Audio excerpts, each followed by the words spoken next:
विद्यार्थियों ग्रामोत्थान के इस ऑनलाइन प्लेटफॉर्म पर आपका आज का फिर से स्वागत है।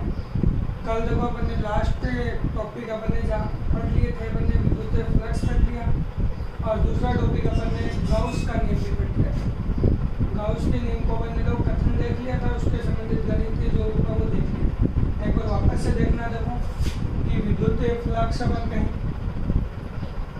विद्युत फ्लक्स और विद्युत फ्लक्स अपन क्या कर रहे हैं कि कोई भी आपके ये कहते हैं विद्युत क्षेत्र में स्थित किसी काल्पनिक बंद पृष्ठ से, विद्युत क्षेत्र में स्थित किसी काल्पनिक बंद पृष्ठ के अभिलंबवत गुजरने वाले कुल विद्युत बल रेखाओं की संख्या को क्या कर देंगे, विद्युत फ्लक्स कर देंगे। पहली परिभाषा अपन ने ये देखी थी कि कितनी आपके पास बल रेखाएं वो गुजर पा रही हैं, उनकी संख्या को क्या कर दें, विद्युत फ्लक्स कर दें। या मैं कह सकता हूँ कि किसी भी जो अपन ये कहते हैं विद्युत फ्लक्स का मान विद्युत क्षेत्र की तीव्रता ई वेक्टर से कह दें एवं अपन ये कहते हैं कि क्षेत्रफल सदिश एस वेक्टर कह दें। इन दोनों का अदिश गुणनफल किसके तुल्य होगा, विद्युत फ्लक्स के तुल्य होगा। जो अपन ने कल देखा भी था कि अपन ये कह दिया था कि फाई बराबर क्या होगा, ई वेक्टर डॉट एस वेक्टर कह दिया। और जैसे अपन ने पता है कि डॉट आएगी तो क्या आएगा, कोस ऑफ थीटा होगा और थीटा जो कोण होगा वो क्या होगा, ई वेक्टर एवं एस वेक्टर के बीच बना हुआ कोण क्या है, इनके बीच में जो कोण बनता है वो क्या कहलाएगा, थीटा हो जाएगा। ये बात भी अपन ने कल देखी थी। अब जब अपन एक बात और मैं बताऊं कि मान लो कि अपन लोग ये कह रहे हैं विद्युत क्षेत्र की तीव्रता क्षेत्रफल अल्पांश कह रहे हैं या क्षेत्रफल सदिश एस वेक्टर कह रहे हैं, इन दोनों का अदिश गुणनफल तो मैंने ये कह दिया कि अपन ये कहते हैं कि विद्युत फ्लक्स के तुल्य है। अब ये मैं कह दूं कि मान लो कि क्षेत्रफल वो आपके पास है, जो क्षेत्रफल सदिश है वो मान लो असमरूप है। जैसे मैं ये कह देता कि जैसा आपके पास एक क्षेत्र बना हुआ है और इसके लिए अपने को विद्युत फ्लक्स निकालना है, तो इसके लिए अपन जब विद्युत फ्लक्स मानेंगे तो अपन क्या करेंगे, पहले एक छोटे से टुकड़ा देख लेंगे। जैसे ये टुकड़ा देख लें और इस टुकड़े से आपके पास ये कह दें कि इस टुकड़े में से कितनी बल रेखाएं गुजर रही है, उनकी संख्या वो अपन ये कह दें विद्युत फ्लक्स कहलाएगा। और इस टुकड़े का क्षेत्रफल में क्या मान लेता, ds मान लेता। जितनी बल रेखाएं गुजरती हैं उसको अपन क्या कह देंगे, ई से कह देंगे और इससे संबंधित फ्लक्स है वो क्या मान लेंगे, डी फाई मान लेंगे। ठीक है ना। कब अपन कह रहे हैं कि ये घटना तो अपन कह रहे हैं कि समरूप विद्युत क्षेत्र के लिए, और ये अपन क्या कह रहे हैं, असमरूप विद्युत क्षेत्र के लिए कह रहे हैं। तो असमरूप विद्युत क्षेत्र के लिए कह रहे हैं तो देखो डी फाई क्या बनेगा, छोटे से अल्पांश के लिए, अल्पांश क्षेत्र के लिए, और अल्पांश क्षेत्र के लिए अपन कहें तो डी फाई क्या होगा, ई वेक्टर डॉट ds वेक्टर बनेगा, नहीं बनेगा। अब अल्पांश के लिए इतना है तो संपूर्ण के द्वारा अपन ज्ञात करेंगे। तो संपूर्ण के लिए अपन ज्ञात करें तो संपूर्ण का जहां भी अपन करते हैं तो संपूर्ण पृष्ठ से संबद्ध कुल विद्युत फ्लक्स, और कुल विद्युत फ्लक्स की अपन बात करते हैं या कुल फ्लक्स अपन कहते हैं तो कुल की अपन ये कह रहे हैं संपूर्ण कहते हैं तो अपन यहाँ पे क्या कर देंगे, समाकलन कर देंगे। अब देखो ये स्थिति में अब इस समाकलन में भी देखो अपन पृष्ठ को कैसा मान रहे हैं, बंद कह रहे हैं तो बंद अपन कह रहे हैं तो ये आपके पास क्या होगा, ये अपन बंद का निशान लगा देंगे और ये आपके पास ये भी अपन ये कह देंगे, ये अपन ठीक है ना। तो ये भी किसका मान होगा, फाई का ही मान होता है।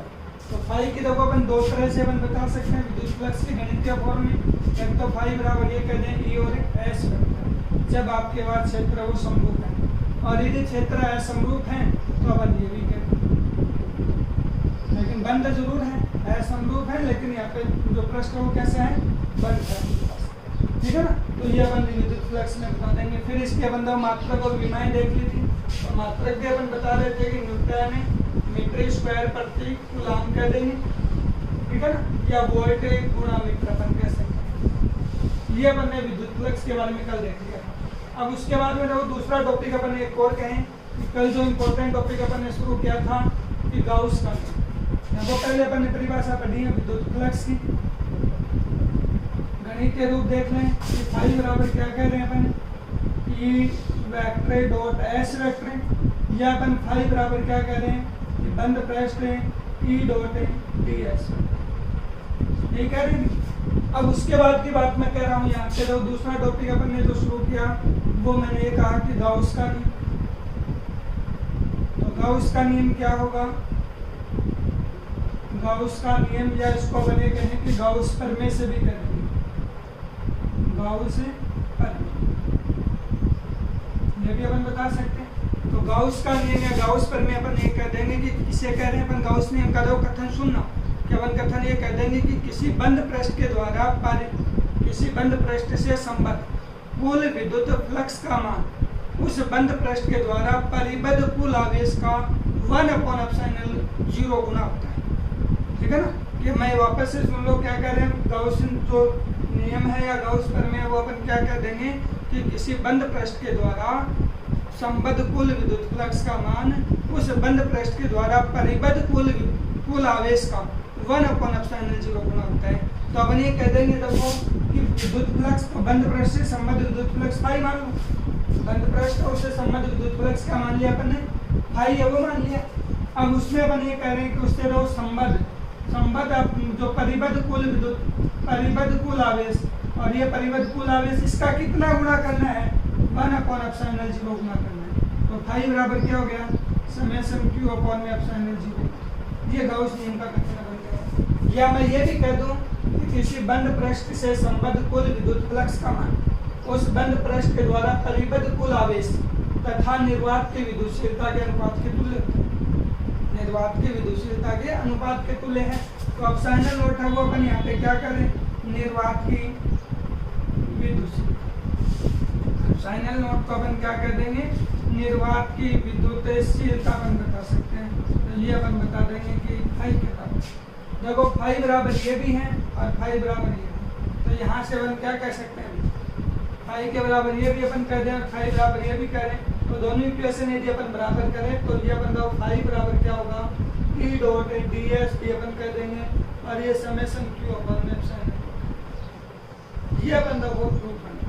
और ऐसा अपन इसलिए कर रहे हैं कि ये जो इतना सा जो भाग बन रहे हैं, जो दोनों भाग, ये गाउस के जो अपन एप्लीकेशन पढ़ेंगे, गाउस के अनुप्रयोग अपन जहाँ पढ़ेंगे उनमें अपन बहुत जगह अपन काम लेंगे। ठीक है ना, तो ये अपन गाउस का नियम अपन जो कल देखा था, गाउस प्रमेय या गाउस से नियम बता सकते हैं। अब देखो यहाँ समेशन Q, एक बात और याद रखो, समेशन Q क्या बता रहा है, आवेशों का बीजगणित योग बता रहा है। तो इसका मतलब एक आवेशों का गुणधर्म और फॉलो हो रहा है यहाँ पे कि आवेशों का गुणधर्म क्या था, कि आवेशों के गुणधर्म की अपन यदि बात करते हैं तो क्या था कि देखो आवेशों के योज्यता नियम अपन कहें तो किसी भी निकाय में उपस्थित है, किसी निकाय का कुल आवेश निकाय में उपस्थित सभी आवेशों के बीजगणित योग के तुल्य होता है। तो वो अपन आवेश दो समेशन Q बता सकते हैं। ठीक है ना, तो ये समेशन Q है वो अपन ये कह रहे हैं कि आवेशों का बीजगणितीय योग है, आवेशों का बीजगणितीय योग है, आवेशों का बीजगणितीय योग है वो आपके पास क्या बना हुआ है, समेशन Q बना हुआ है। इसका मतलब यहाँ से जब एक बात और निकल के आ रही है कि कई बार ऐसा क्वेश्चन पूछ लेते हैं आपको, जैसे ये प्रश्न मान लो आप, देखो ये प्रश्न अपन कह देते हैं, इसमें आप 2 माइक्रोकुलाम -1 माइक्रोकुलाम 3 माइक्रोकुलाम -2 माइक्रोकुलाम अपन कहते हैं। और ये कहते हैं इस प्रश्न के द्वारा परिबद्ध कुल आवेश है वो निकालें। पहले कुल आवेश कर दें और फिर ये कर दें इससे संबंधित विद्युत फ्लक्स का मान भी ज्ञात कीजिए। दो टॉपिक यहाँ से कर सकता है कि कुल आवेश कितना होगा और विद्युत फ्लक्स का मान कितना होगा, तो इनसे अपन निकाल सकते हैं। देखो दोनों स्थितियाँ देखना कि अपन यदि कुल समेशन Q का मान कहें तो आवेशों को जोड़े तो देखो ये माइनस का और ये प्लस का, तो इसका मतलब इनका योग करें तो बीजगणित योग क्या हो गया, 2 माइक्रोकुलाम के बराबर हो जाएगा। तो ये आपके पास कुल आवेश हो गया। और अब हम देखो समेशन Q निकालना चाह रहे हैं तो अपन एप्सिलॉन नॉट का भाग दे देंगे, जो सॉरी फाई निकालना चाह रहे हैं तो एप्सिलॉन नॉट का भाग देंगे, तो ये स्थिति आ जाएगी। कई बार देखो यहाँ से यदि मैं फाई निकालता तो यही करता क्या, 2 माइक्रोकुलाम अपॉन एप्सिलॉन नॉट या 2 × 10⁻⁶ कुलाम अपॉन में 8.85 × 10⁻⁻12 बन जाए। ठीक है ना, तो ये आपके पास स्थिति बनती है फाई। ठीक है ना, कई बार ऐसी स्थिति होती है कि अपन कैलकुलेट है वो टफ बन जाती है, तो उसको इजी अपन देखो गाउस नियम से और इजी कर सकते थे। गाउस नियम के द्वारा अपन यदि इजी करें तो वो देखो कैलकुलेशन कैसे इजी करते हैं, इसी पद को देखना। एक तो अपन देखो इसको हल करें, काम वही होना है, मान वही है कि फाई के बराबर यहाँ पे क्या होगा, 2 × 10⁻⁻6 और ये 8.85 × 10⁻⁻12 और ये क्या हो गया, वोल्ट मीटर। यही बनी आपके पास। अब इस कैलकुलेशन को अपन करें तो अपने पास ऐसे है कि टफ कैलकुलेशन बनी। इसी को देखो गाउस जो अपन नियम कह रहे हैं उसमें गाउस नियम का गणितीय रूप, गाउस नियम का गणितीय रूप, और वो गणितीय रूप क्या है भी, फाई बराबर है summation Q upon epsilon not, यही तो था, यही कहा मैंने कि किसी भी बंद पृष्ठ से संबद्ध कुल विद्युत फ्लक्स का मान उस बंद पृष्ठ के द्वारा परिबद्ध कुल आवेश का 1 अपॉन एप्सिलॉन नॉट गुणा होता है। ये अपन ने कही है। तो ये अपन बातें जो कह रहे हैं इसको देखो मैं 4 पाई से ऊपर नीचे गुणा कर दूँ, 4 पाई से ऊपर नीचे यदि गुणा कर रहा हूँ तो ये स्थिति बनेगी या नहीं बनेगी। और ऐसा होते ही देखो ये हो गया क्या 1 अपॉन 4 पाई एप्सिलॉन नॉट, और ये 4 पाई समेशन मतलब स्थिति बनेगी या नहीं बनेगी। अब ये वैल्यू देखो आपके पास किसकी है, तो ये बराबर क्या हो गया 1 अपॉन 4 पाई एप्सिलॉन नॉट, ये के की वैल्यू होगी क्या, तो ये के की वैल्यू, इसका मतलब फाई को देखो अपन ये भी तो कह सकते थे कि 4 पाई समेशन क्यू। अब देखना देखो अपने पास कैलकुलेशन शायद थोड़ी इजी हो जाएगी, क्योंकि अपन देखो के की वैल्यू जानते हैं कि के बराबर क्या होता है 9 गुणा 10 की घात 9 न्यूटन मीटर स्क्वायर प्रति कूलम स्क्वायर होता है, और 4 पाई आपके पास है, और पाई की वैल्यू अपन यदि कहें तो 3.14 अपन कर देंगे, समेशन क्यू आपके पास है। तो इससे देखो आपके पास नॉर्मल कैलकुलेशन हो जाएंगे, भाग देने वाले से डिवाइड करने के बजाय मल्टीप्लाई वो इजी हो जाएगी, तो ये अपन कैलकुलेटर को कर सकते हैं। तो याद रखना है कि गाउस नियम में गणित के रूप ये भी अपन काम में लेंगे, और कई न्यूमेरिकल टाइप क्वेश्चन होंगे जिनमें कैलकुलेशन इजी करने के लिए अपन ये भी बता सकते हैं, ठीक है ना। तो ये अपन ने तो कल यहाँ तक देख लिया था। आज अपन देखो नया जो टॉपिक है गाउस से अपन जो रिलेटेड टॉपिक पढ़ रहे हैं, और वो टॉपिक देखना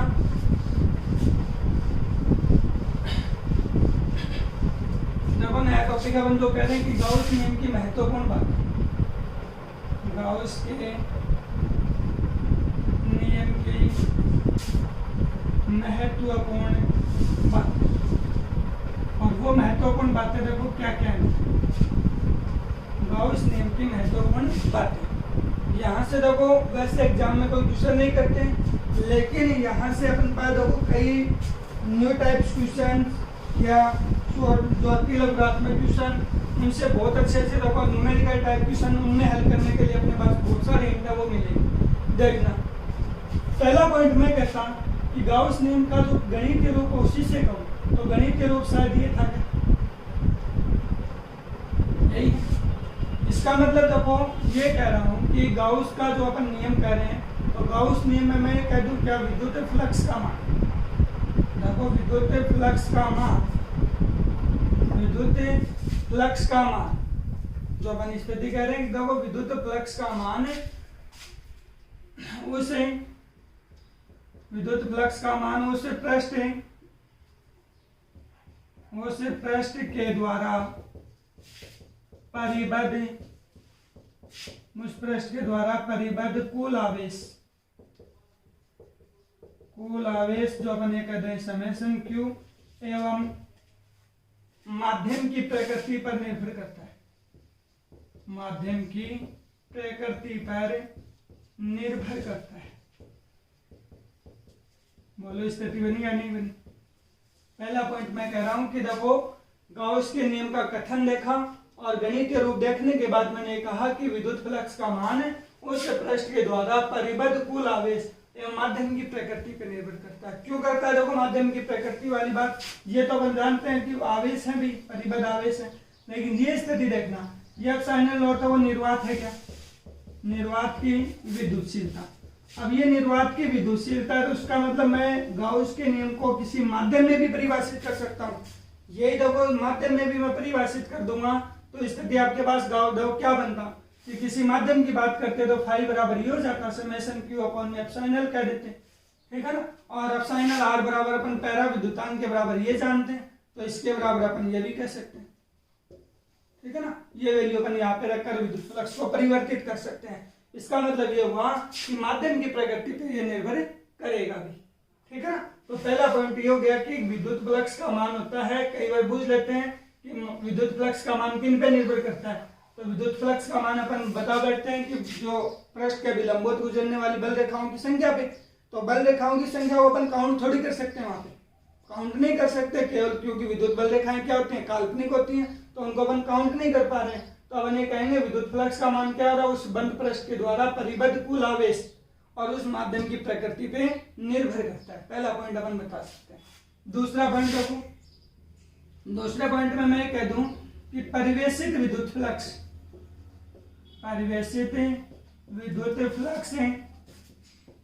का मान ऋणात्मक होता है।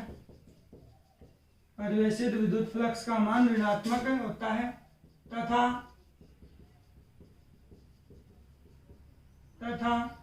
निर्गत विद्युत फ्लक्स का मान धनात्मक होता है। ये पॉइंट भी अपन बता सकते हैं कि परिवेशित विद्युत फ्लक्स का मान ऋणात्मक होता है, निर्गत विद्युत फ्लक्स का मान धनात्मक होता है।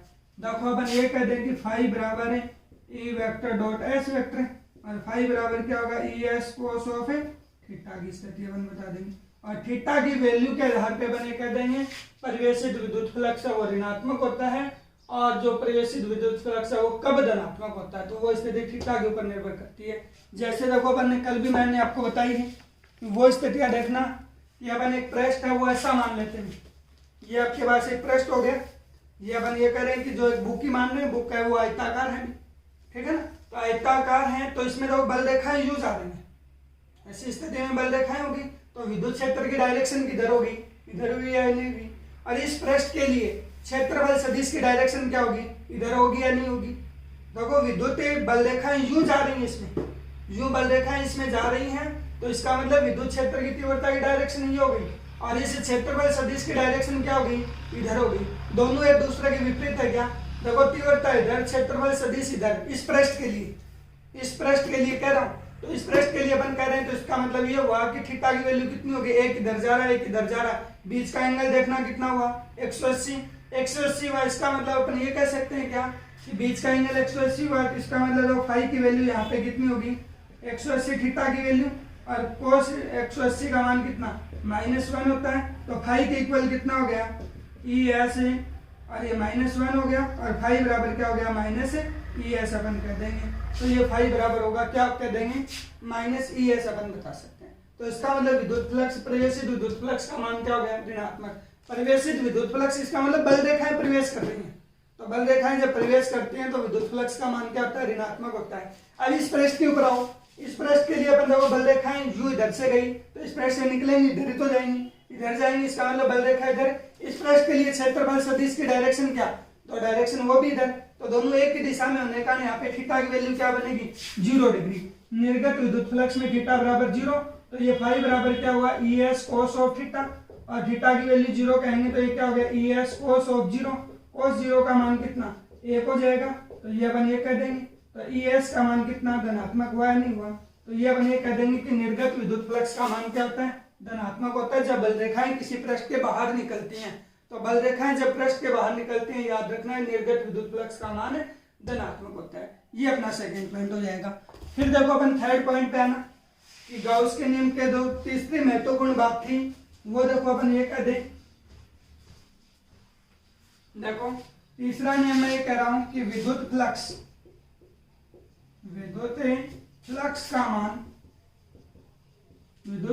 का मान बंद पृष्ठ के आकार एवं आकृति पर निर्भर नहीं करता। विद्युत फ्लक्स का मान बंद पृष्ठ के आकार एवं आकृति पर निर्भर नहीं करता। यह पॉइंट भी देखना। देखो मैं इसको प्रूफ कर रहा हूं कि कैसे निर्भर नहीं करता कि अपन देखो बंद पृष्ठ विद्युत फ्लक्स का मान बंद पृष्ठ के आकार एवं आकृति पर निर्भर नहीं करता भी। देखो जैसे मैं एक गोला मान लेता, गोले के सेंटर पे क्यू आवेश रख देता, जैसे मैं एक आयत मान लेता, इसके केंद्र पे क्यू आवेश रख देता, जैसे मैं एक घन मान लेता, घन मानता और इसके केंद्र पे भी आवेश क्यू रख देता, जैसे मैं एक घनाभ मान लेता, ये घनाभ की स्थिति है वो ये कर देता और ये कर देता, इसके यहाँ भी मैं क्यू आवेश रख देता। इन चारों स्थितियों के लिए देखना। देखो इसे बंद पृष्ठ है भी गोलाकार आकृति है, गाउस के नियम से लगाता तो फाई बराबर क्या था summation Q upon epsilon not होता। इसके लिए कहता आयताकार है तो ये कह देता समेशन क्यू अपॉन फाई होता। समेशन क्यू का मान यहाँ पे कितना भी क्यू है तो क्यू अपॉन ये होगा। यहाँ भी देखेंगे तो फाई बराबर क्या होगा, क्यू अपॉन एप्सिलॉन नॉट। यहाँ भी देखेंगे तो फाई बराबर क्या होगा, क्यू अपॉन में एप्सिलॉन नॉट। तो इसका मतलब ये हुआ क्या, गोलाकार आकृति है तो भी फाई का मान वो है, आयताकार है तो भी फाई का मान वो है, और यदि घनाकार है तो भी यही है, और ये अपन ये करें कि घनाभ की आकृति है तो भी फाई का मान। तो इसका मतलब ये हुआ कि आकार और आकृति पे निर्भर किया क्या विद्युत फ्लक्स का मान नहीं कर रहा है, ठीक है ना। तो ये अपन ये कर देंगे कि तीसरा पॉइंट हो जाएगा। चौथा पॉइंट देखना, यहीं से देखो चौथे पॉइंट को, कि चौथा पॉइंट तो यही आ जाएगा बी सेमी। अपन ये कह रहे हैं कि बंद पृष्ठ के ऊपर आपके पास आकार और आकृति पे निर्भर नहीं करता है, तो चौथे पॉइंट को अपन ये भी कह सकते हैं। देखो चौथे पॉइंट की बात यदि अपन कह रहे हैं तो चौथे पॉइंट की स्थिति में मैं ये भी कह दूं कि विद्युत फ्लक्स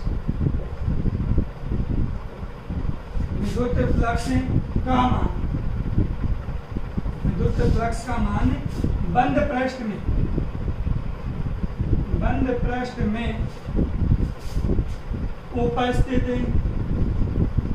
उपस्थित आवेशों के, विद्युत फ्लक्स का मान बंद पृष्ठ में उपस्थित आवेशों के वितरण पर निर्भर नहीं करता, वितरण पर निर्भर नहीं करता,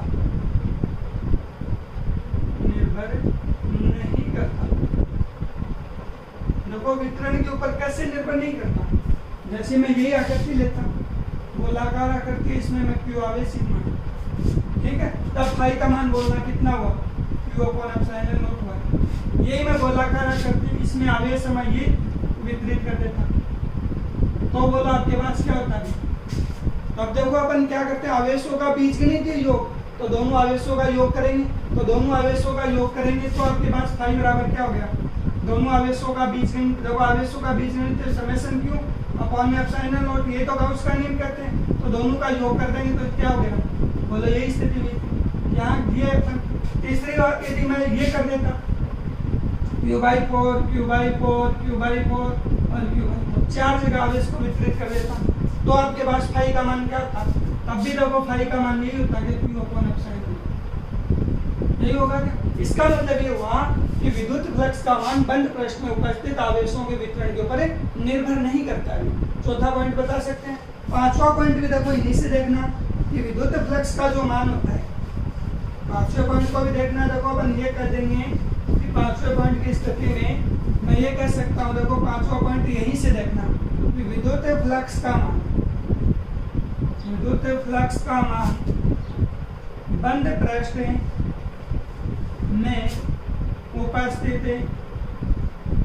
उपस्थित आवेशों के मध्य दूरी पर, ठीक है ना। विद्युत फ्लक्स का मान बंद पृष्ठ में उपस्थित आवेशों के मध्य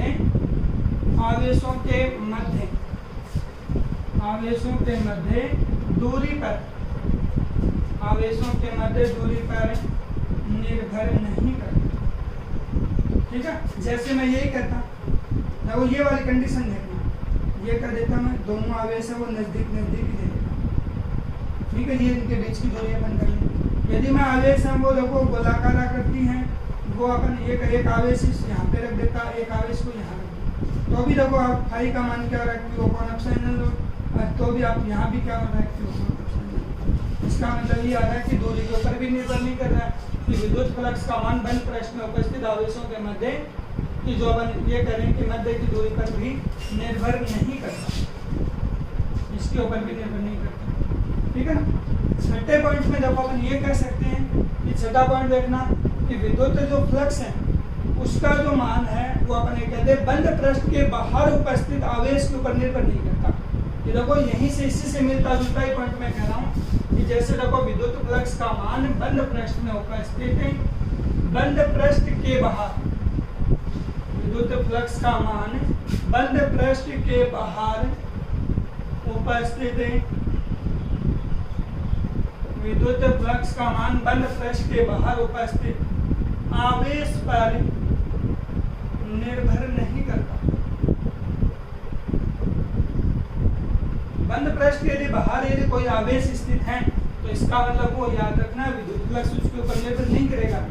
गाउस के नियम में अपन ने कहा है कि किसी बंद पृष्ठ से परिबद्ध संबद्ध कुल विद्युत फ्लक्स का मान उस बंद पृष्ठ के द्वारा परिबद्ध कुल आवेश का 1/ε0 गुणा होता है। जैसे अपन यही करें, ये आपके पास आवेश है वो Q1, Q2, Q3, Q4 इस प्रकार से Qn है आवेश। यदि मैं यहाँ पे एक आवेश Q नोट कर देता हूँ तो ये याद रखना है कि विद्युत फ्लक्स का मान केवल इन्हीं आवेशों के ऊपर निर्भर करेगा, बाहर उपस्थित आवेश के ऊपर निर्भर नहीं करेगा। कई दफा आपके पास दिमाग में कई बार ये आ जाता है कि सर ने तो ये कहा था कि जितने आवेश दे रखे हैं सभी आवेशों का योग करना है। देखो यहाँ आपके पास फाई का जो मान बनेगा वो क्या होगा, Q1 plus Q2 plus Q3 और लास्ट क्या कर देंगे, Qn सभी आवेशों का योग कर देंगे और फिर इसमें किसका भाग दे देंगे, ε0 का भाग। ये स्थिति हुई क्या।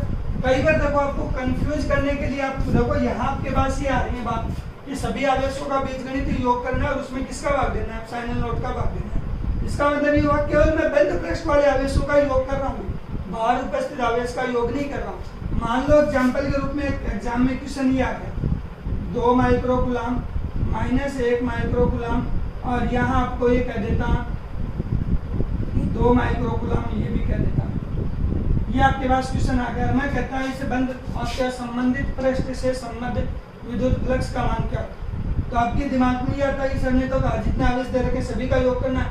योग तो करना है लेकिन योग किनका करना है कि बंद पृष्ठ में उपस्थित आवेशों का योग करना है। कहीं ये नहीं कि बाहर वाले आवेश को भी आप जोड़ रहे हैं, बाहर उपस्थित आवेश का योगदान है वो शून्य होता है, ठीक है ना। विद्युत फ्लक्स में अपन ये स्थिति बता सकते हैं। तो अपना 5वां पॉइंट 6वां पॉइंट हो जाएगा सर जी। और ये 6वां पॉइंट क्या कहेगा, विद्युत फ्लक्स का मान बंद पृष्ठ के बाहर उपस्थित आवेश पर निर्भर नहीं करता है, ठीक है ना।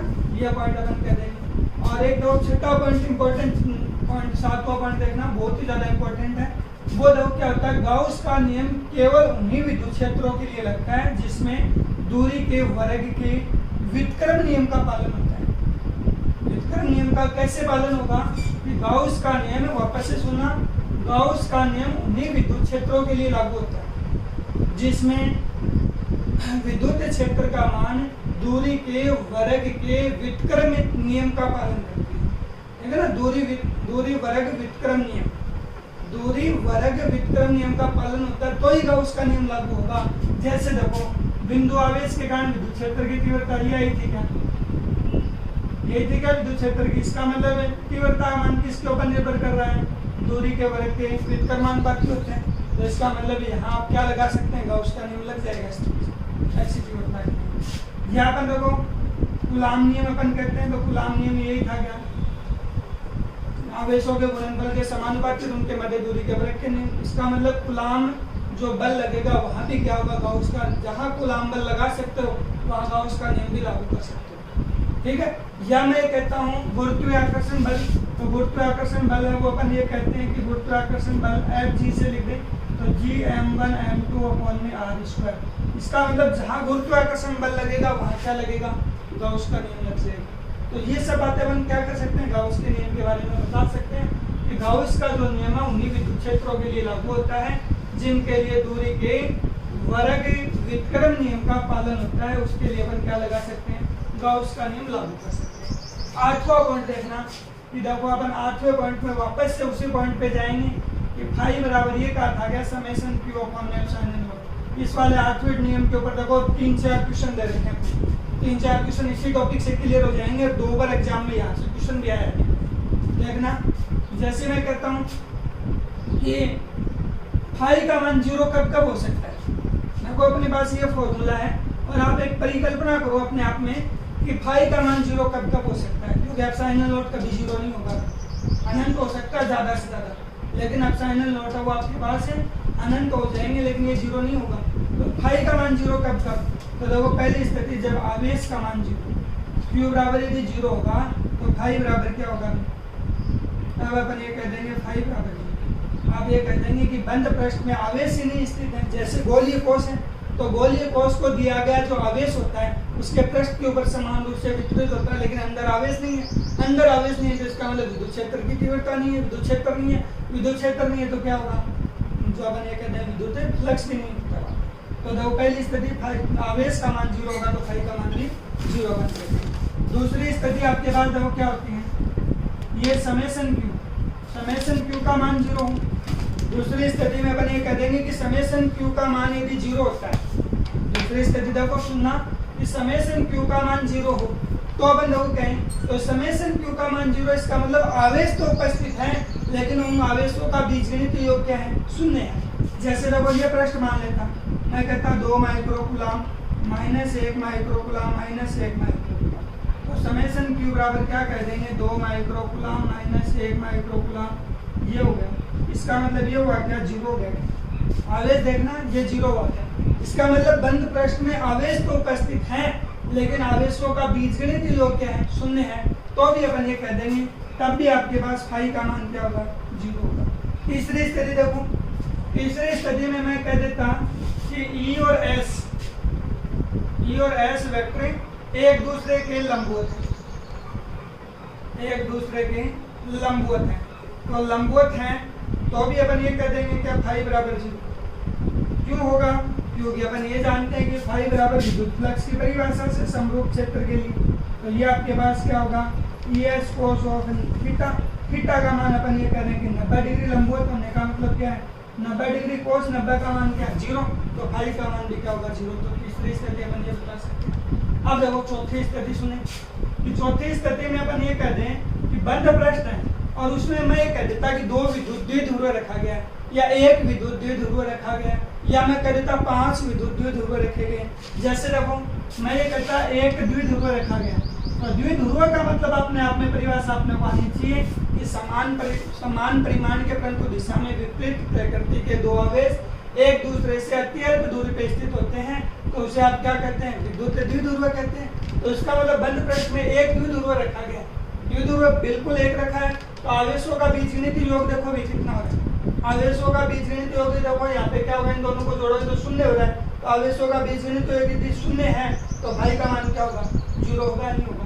तो आप जान में रहो, कई बार ऐसा हो जाएगा एक बंद प्रश्न है उसमें अपन 5 विद्युत द्विध्रुव रख देते हैं, तो 5 विद्युत द्विध्रुव रख देंगे। जैसे मैंने 1 रखा है, ये दूसरा रख देता, ये तीसरा रख देता, ठीक है ना, ये मैं चौथा द्विध्रुव रख देता, फिर मैं कह देता ये 5वां द्विध्रुव रख देता। सभी आवेशों का बीजगणित योग देखो, यहाँ 5 धनात्मक है तो यहाँ 5 क्या है, ऋणात्मक भी है, तो सभी का योग यदि अपन करेंगे तो यहाँ पे आवेशों का बीजगणित योग क्या हो रहा है, 0 हो रहा है। इसका मतलब फाई का मान भी क्या है, 0 है।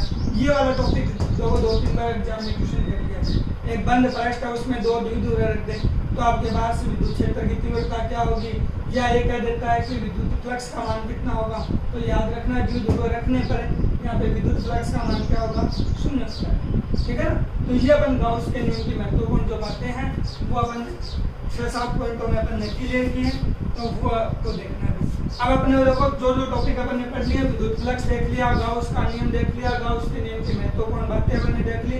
कल अपन देखो नए टॉपिक के साथ फिर आपको देखो बताएंगे और नया टॉपिक है वो अपन शुरू करेंगे। उसके बाद में अपन देखो नए एक छोटा टॉपिक और अपन पहले पढ़ेंगे कि आवेशों का जो सतत आवेश वितरण, सतत आवेश वितरण अपन जैसे ही क्लियर कर लेंगे उसके बाद में गाउस नियम को अपन कूलाम नियम के द्वारा व्युत्पन्न करेंगे और कूलाम नियम के द्वारा व्युत्पन्न करने के बाद में अपन गाउस की एप्लीकेशन पे आ जाएंगे। एप्लीकेशन है वो अपने को पता है कि फिक्स एप्लीकेशन है, उनमें से हमेशा 4 नंबर का क्वेश्चन आता है, क्योंकि तो 1 साल छोड़कर 1 साल आ रहा है तो इस साल तो एग्जाम में कोई क्वेश्चन नहीं आया गाउस एप्लीकेशन के ऊपर, तो इसका मतलब देखो न्यूमेरिकल टाइप क्वेश्चन इस बार दिया है तो अगली बार कंफर्म है कि डेरिवेशन आना है, तो वो गाउस एप्लीकेशन का होगा। तो वो गाउस एप्लीकेशन में गाउस के अनुप्रयोगों को 2 टॉपिकों के बाद में अपन गाउस नियम शुरू करेंगे, ठीक है। इतना धन्यवाद।